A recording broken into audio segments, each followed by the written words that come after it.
Champions need salary caps, just like football, Bristol City boss Steve Langston said. In an act of selfless sacrifice 40 years ago, 8 Bristol City players ripped up their contracts to save the club from financial ruin. City celebrate the Ashton Gate 8 at Saturday's championship game with Middlesbrough, and it will be a poignant occasion for Steve Lansdown, the club's owner who is battling to steer them through troubled financial waters whipped up by the pandemic. Working with his son, John, now chairman, and the chief executive, Richard Gould, Lansdown draws on his 26 years' involvement at City to tackle the present predicament, which could see a well-run club deducted points next season unless the EFL shows some leniency in the age of COVID. City's situation is echoed across the country, and Lansdown argues that the championship needs a salary cap to become a Premier League 2, and the game needs the appointment of an independent regulator. His club are trying to do the right thing, including moving from a shirt sponsorship deal with betting company MansionBet to a local logistics business, Hubu, which will also sponsor the other teams in Lansdown's Bristol Sport Group, the Bears rugby team and the Flyers basketball team. City have always had a model of balancing books through developing and selling players, a plan ruined by the pandemic. They have already announced a £38.4 million pre-tax loss for 2020-21. Over the past 6 years, City have sold Lloyd Kelly to Bournemouth for £13 million, Adam Webster to Brighton Hove Albion for £22.5 million, Josh Brownhill to Burnley for £9 million, Bobby De Cordova-Reid to Cardiff City for £10 million, Joe Bryan to Fulham for £6 million, Aidan Flint to Middlesbrough for £7 million, and Jonathan Kodija to Aston Villa for £15 million. Kelly, De Cordova-Reid and Bryan were all homegrown. City are at risk of failing the EFL's profit sustainability rules for next season, a situation they believe may afflict 5 other championship clubs. The fans' concern is that they will have to sell such talents as the 20-year-old midfield player Hanoa Masengo, 22-year-old striker Antoine Semenyo, or midfield player Alex Scott, 18. We have issues following on from COVID, Lansdown said. Having had no income for a while and the transfer market being completely scuppered, so balancing our books is difficult. I am having to fork out more and more money to keep the club afloat. If you don't balance the books, you don't have a club. We've seen instances of that already. One thing that is close to my heart and I'm very proud of is Bristol City Football Club has always paid its bills, always paid its staff, and it has always looked after its community as best it can. Football generally is still spending money on contracts and agents, which it shouldn't do. A cap scenario needs to come in because we need some control in that area. He agrees that the game deserves its Wild West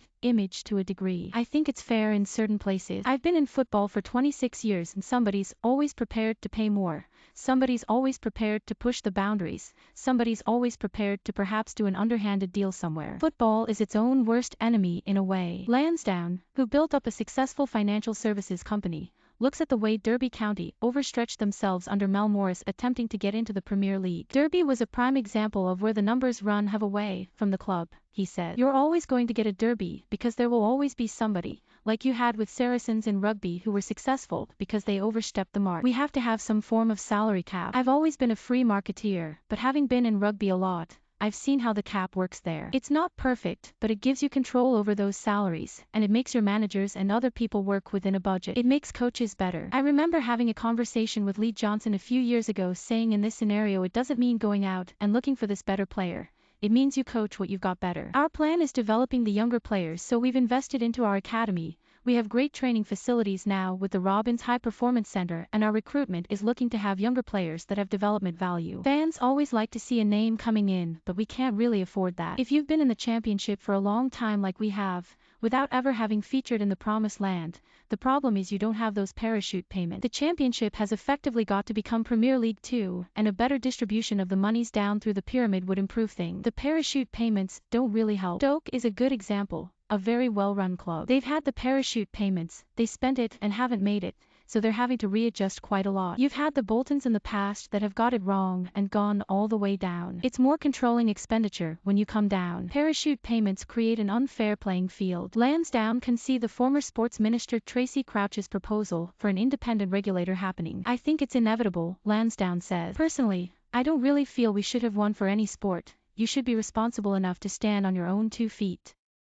But because of the financial woes in English football, a regulator would control access. The one thing any report that comes out doesn't say is the problem being faced by anyone running a club, which is fan expectation and the desire to succeed. It is difficult sometimes to balance those books. Though it was a significant step when City moved on from a lucrative betting sponsorship, although they may prove ahead of the curve given pending government legislation banning it. Supporters are making their voices heard that they would rather not see it, Lansdown said. From a business perspective, clubs are in a difficult position because they have to maximize their income, but we have to listen to public opinion. We have a responsibility to our communities and our supporters. City did so much for the community during the pandemic. Ashton Gate was used as a vaccination center for the NHS, the first one in a stadium, Lansdown said. Hundreds of thousands of people were vaccinated there. It showed what the stadium could be used for and everybody appreciated that. City also worked with Fair Share, which helped feed hungry schoolchildren and adults during the pandemic. We provided them a warehousing facility to store their food and help distribute it, he said. Our chefs and everyone at the stadium produced food packages to go out to the community. It does shock me, but I suppose nothing surprises you in this day and age. It's sad. The counter to that is the willingness of people to put themselves at risk themselves to help others. I'm very, very proud of that. The club is the hub of the community. Since the pandemic, I've had more people saying,